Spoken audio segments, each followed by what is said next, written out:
Oh hey, it's my boy Scrapper. Now, I know what you're probably wondering. Do you still have your Studio Series Scrapper with the Studio Series 69 Devastator? No, unfortunately. Reasons? Well, due to some financial crisis, I had to sell my boy. Yeah, I kind of regret it, but at the same time, it was kind of taking too much space when it was kind of not that much room. But since I am now selling some stuff that I no longer need, I feel like, hey, instead of just go and get back the Studio Series 69 regular Devastator or the AOE mech version, why not take a look at or actually grabbing the mechanical team versions? And before you ask, I also pre-ordered the MT-05 Mixmaster, which he will be coming soon. So that's 2 out of 6 down. When will they be back in stock? Please, I want these. And since I also ordered it on the Shoshi store, not sponsored, I feel like, well, if I'm not gonna sponsor, I'm just gonna bring up the Shoshi store for now. I mean, go check it out. It's a pretty good store. So instead of wasting my time just explaining everything, this is CyberKnight-Miky here, pretty much reviewing the Mechanical T MT-06 Devil Sickle, the alloy version. Yeah, that's literally the name. So let me just explain my overall thoughts and opinions on this version of Scrapper. Well, for starters, it's literally the oversized version of the Studio Series Scrapper, so there's nothing new about that. What is new is some features like gimmicks and some paint apps, which in this case, it's very present. Like, holy crap, you can see some nice details. And before you ask, I added some discount symbol right here. And that's not just a rep label. It's actually a Shoshi store gift. Yeah, Shoshi store gifted me this. Not twice, but 3 times. I have a lot of these now. Now, I know that out of the box, my copy at least, it literally didn't have the red spots beneath here, which for the Bayverse version of the Constructicons, they were red. But because it didn't come with the painted ones, I painted it myself. And now, I like the style. And of course, considering the Bayverse aesthetic, do I really need to explain the overall aesthetic that no one has already done multiple 100 times right now? It's literally in the Bayverse. The characters, at least the Constructicons, underdeveloped. They get their wrecked shit. And some hate it, some like it. For me, I enjoy it. And I'm actually glad I have a Scrapper. I got this boy back. So let's talk about the cons, shall we? Now, considering this is a 4th party figure of the Studio Series Scrapper, and for those who don't know what 4th party is 4th party is literally another term for a 3rd party figure, except it's literally a 3rd party of a 3rd party, which is literally called 4th party. And it's literally 4th party is just a companies that are literally taking existing molds and then revamp them and adding some new stuff to make them a little bit better or worse, depending on which one you're picking.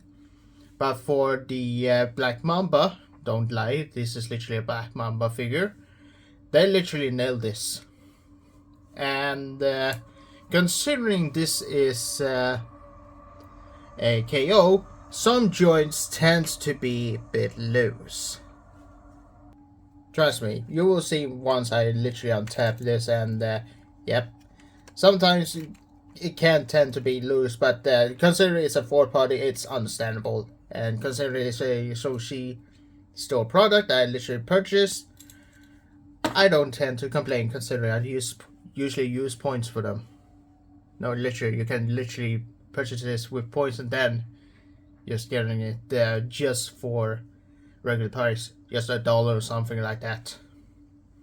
But for the new gimmick, for example, the wrist here, it tends to pop off a bit too easily if you move it too much.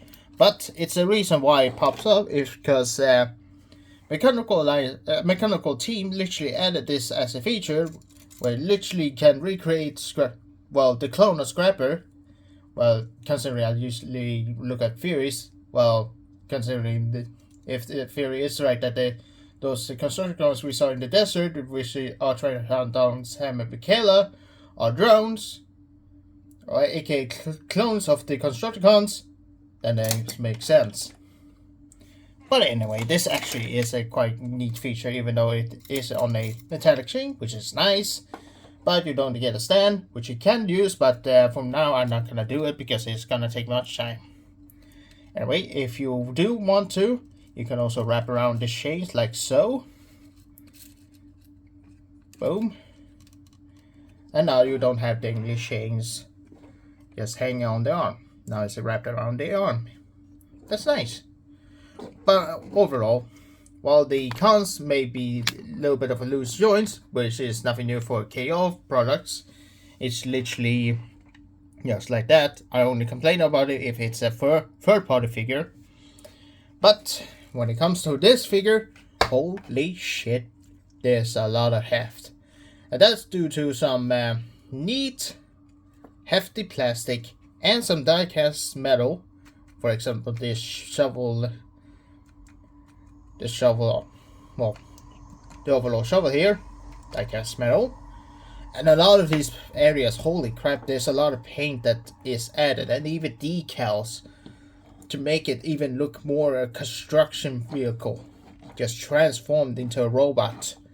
I just love it, which is the reason why I love the Studio Series 69 so much, because these Constructicons, they show my childhood, and considering, I just love it. Man, this claw weapon, real talk, when you saw when the Constructicons tried to resurrect Megatron from the bottom of the ocean, you realize that it was supposed to be scrap metal, given that the somewhat of the concept art usually was not in the film. I mean, this is literally the concept art of scrap metal, and this is how it looks like in the film. Well, I give you a hint why it looks like that. Because it was rushed, incomplete, and they literally used scrapper for this model. Like, if I take an example, this is literally scrap metal, the Volvo excavator. But before that, there was scrapper. What the hell? And there he is just jumping in the water. I'm telling you, this scene is so damn incomplete and so damn rushed. No wonder why they literally didn't have a complete scrap metal, or why this scrap metal didn't look like in the film, because this is literally an error. Anyway, that rant's over. And considering this is a fourth party figure, the articulation here, while some are actually advanced or actually added in, some joints are a bit same. You get the same articulation on the head with a ball joint and a hinge side to side and up and down. You get the same articulation on the arms. For example, you're getting the regular swivel on the arms, in and out, double bend and swivels, and then hinge joints at the claws, and of course same with the other arm. But this is also why I also mentioned the spinning thing, because this is also the new feature with swivel here, which the original did not have, and hinge joints at the 5-clawed club ham. I love it. What's not so loving is the legs, which is still limited because that's all that you can do with the legs. It's a split. And of course, rubber tires. I will talk about that later, but as for now, ooh, don't you dare. Don't you dare. This chaos. Anyway, you get the same articulation with this swivel, but I'm not going to do that because I don't want to ruin this figure too much. Of course, you get the 5 swivel, or actually knee swivel, but it still feels like it's 5 for me. You get the regular, not so much bend at the legs, because that's literally the same as the Studio Series. What is actually new to this? A pivot. Nice. So for articulation, some joints are pretty much the same as the Voyager class Studio Series one, but there's some areas such as the left arm, with the left hand being actually more like the KO version, and actually enhanced and more gimmicky with the chains. It actually is somewhat improvement, but even though I wish for a spread at the legs for this one, I don't mind it. Actually, I feel like it's actually better if it's not there, because I like the Studio Series, I actually love it, and I cannot express that I wish to have more articulation, even though it's nice, but due to some engineering, because it is literally a KO copy of the Studio Series, this is all I want. This is all I'm good at. I'm pretty much good at what I actually got. I don't want a Devil Savior kind of engineering, because let's be fair, even though this Devil Savior is pretty much looking better, getting it to transformation and all that stuff and parts and the price, it ain't worth it. This actually is more worth if you actually want a chunk figure that's big, that's a masterpiece size, and it's fun to play. Speaking of size, here he is next to the DWTW Earth Shattering, aka the KO version of Studio Series 07 Megatron, which is literally the same size as the original, but with a different chest piece and more affordable price. And of course, we got the Studio Series Ravage with CyberKnight-Miky, or at least a human being with the Nest Bumblebee. He's a big boy.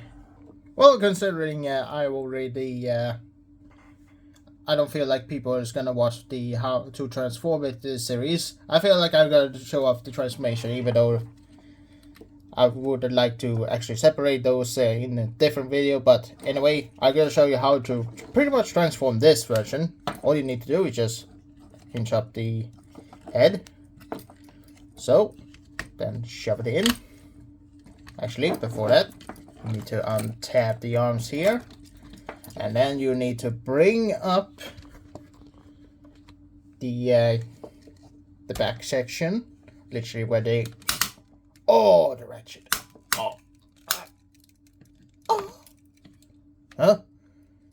What the fuck? Anyway, then you need to hinge that in, and then you need to turn around, unhinge the rooftop, the cavity, whatever it's called. I'm literally not a construction expert, but consider this is a tractor. It's literally where the person sits. Well, I'm gonna call it canopy. If you think it otherwise, I don't care. Actually, I do care. Please help me out, please. Either way, you need to turn the arms like so. I'm just gonna have it on tab like so. Same goes to the right arm that has the claw. And then you need to hinge in like so. Then you need to turn it like so. Then you need to collapse these arms together, so these tabs go into those slots. And you need to have this canopy literally sit sandwich in between, like so.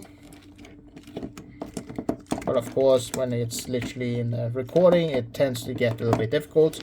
And now, because I don't want to glue this on, let's plug in this arm, this hand, actually hinge in like so, boom, and then tab it in like so. And now you can have this tab, this slot tabbed in. And now the cable's literally stopping me to do it. So, and now you're done. And now inch out the overall the loader. Actually, scratch that. You need to have this hinged up with some really heavy and clickety ratchet that feels somewhat uneasy, but hey, at least it's solid enough. I mean, if considering this is going to combine to another Devastator, it needs to have heavy ratchets. Anyway, you need to plug this canopy here onto the arms. And now for the legs. Oh yeah! Now let's twist the legs like so. So now you get the girl truck. Am I not just that funny? I'm hilarious, am I right? I need help.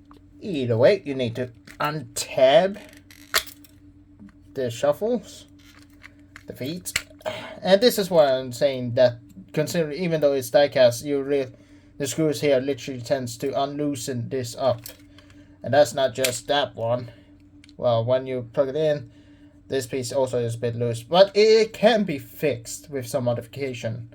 This is what I do like about the fourth-party figures. It is that you can modify them to make them feel better to your extent. The only thing that really makes this a bit shitty if it is, well, plugs up and break. Let's hope it doesn't happen to every copy. It tends, considering it is a KO, sometimes QC aren't really the shit thing. It tends to be skipped sometimes. It's a bit of Russian roulette, pretty much. Speaking of Russian, ever heard of you know the Treasure Planet meme of Dr. Livesey? Goddamn, that literally exploded, didn't it? Either way, now that you have literally twisted the surface here, you need to line these up. Then you need to type these wheels over here, like so. Same goes to the other one, like so.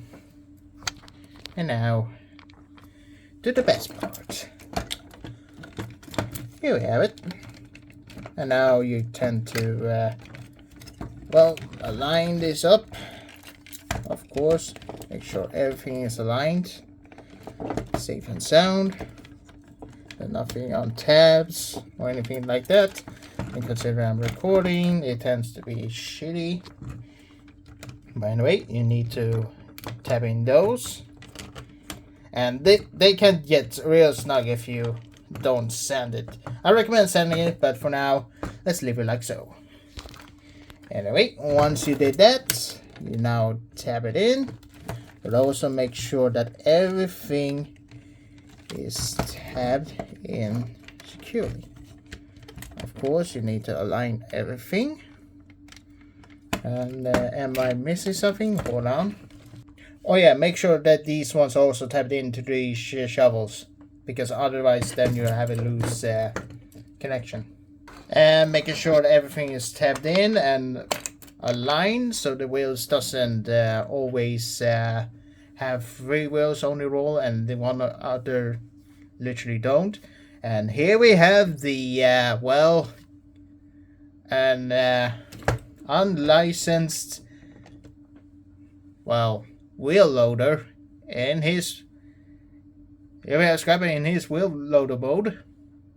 No, literally, that's literally what he's supposed to be. A Caterpillar 99 2G wheel loader.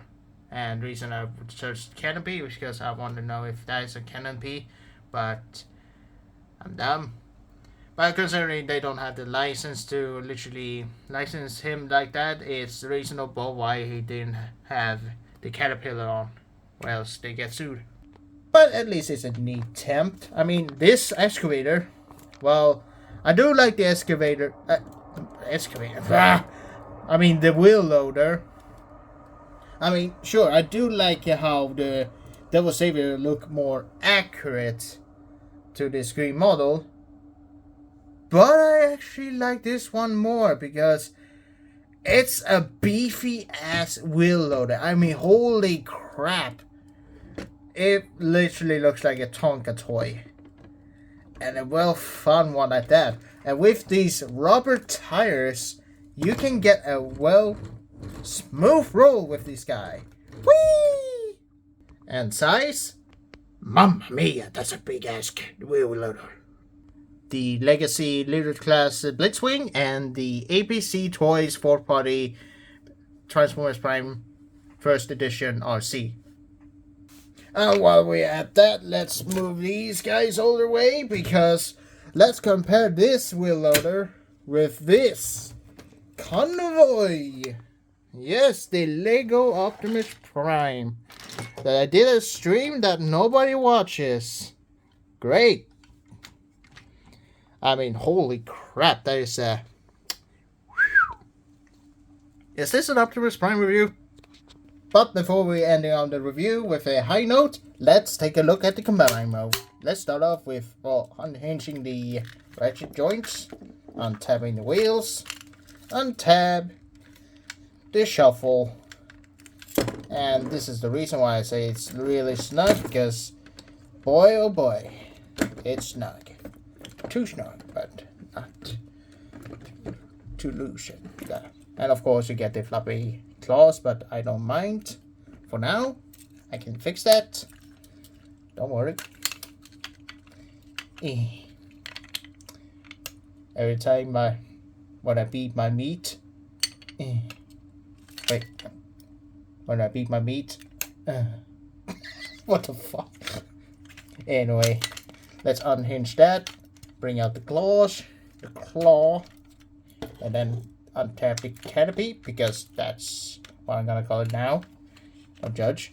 And then you need to twist the old section here, so that this slot right here tabs into here. It tends not to happen since... Actually, not here. Here. And so, if I find the right spot, I may just do that. Come on. Ah! Hold on. Okay, when you actually get it done, you tap it in. Well, same as the first, you just unhinge. Then you need to bring it all the way up here, and then you just tap it in, but sometimes it doesn't really cooperate with you because they usually tend to be a bit of a patient. Oh, hey, look, now it's actually done. Great. And here we have the right arm, the right combiner arm in its right arm mode.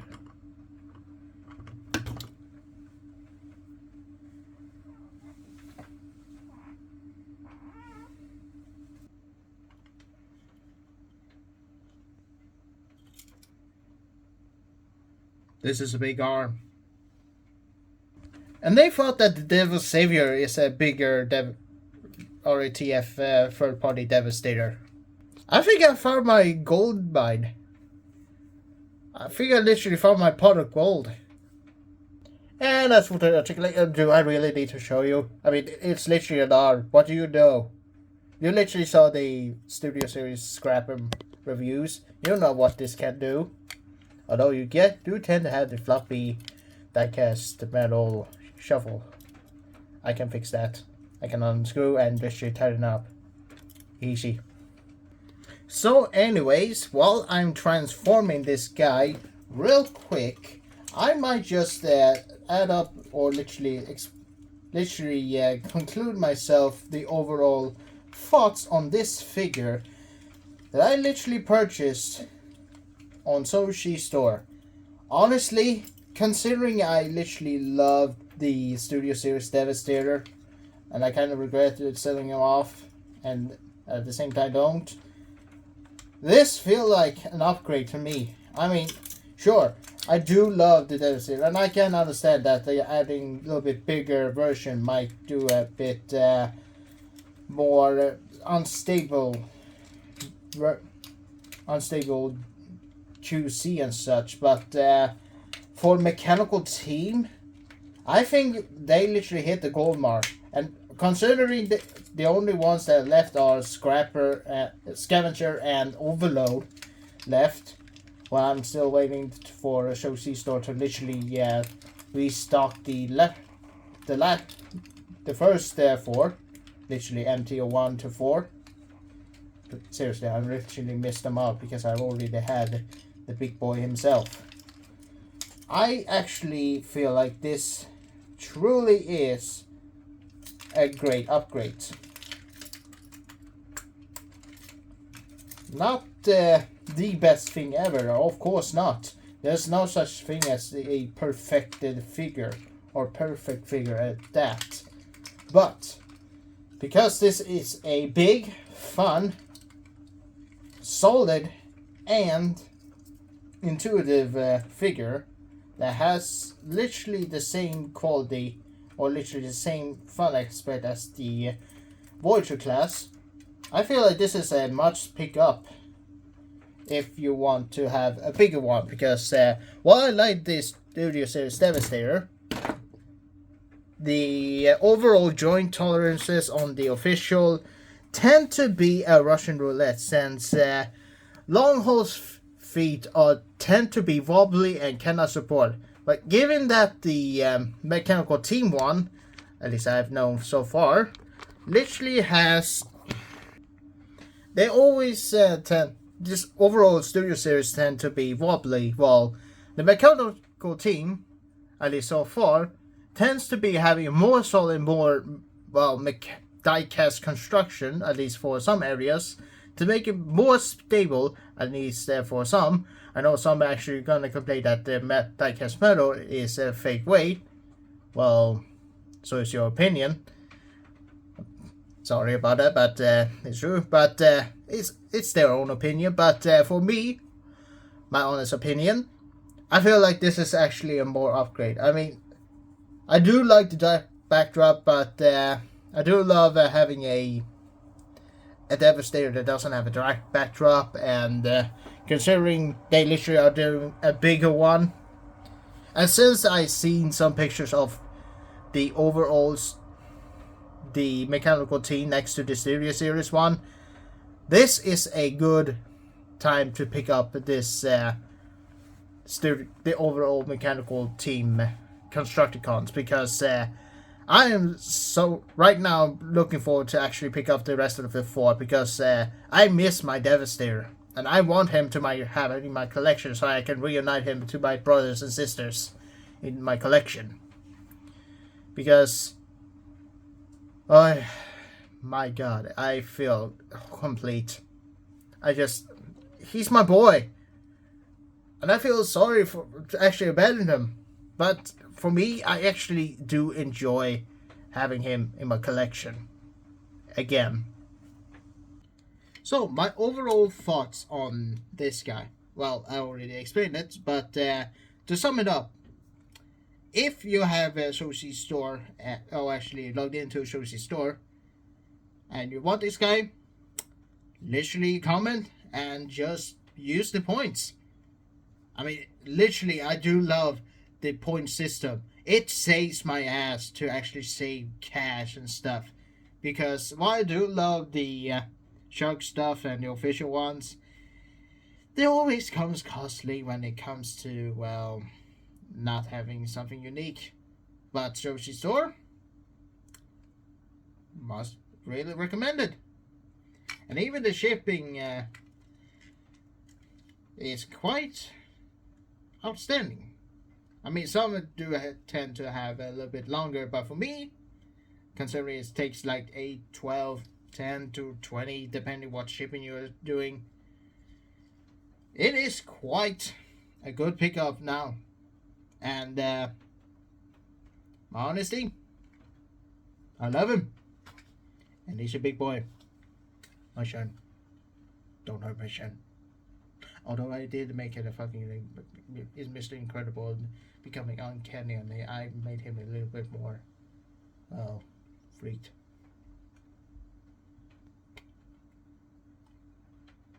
That's only a joke. But... Anyway, that's all I have to say. Thank you all so much for watching. And this is the Timeless Night, CyberKnight, and only time will tell which my next review will be.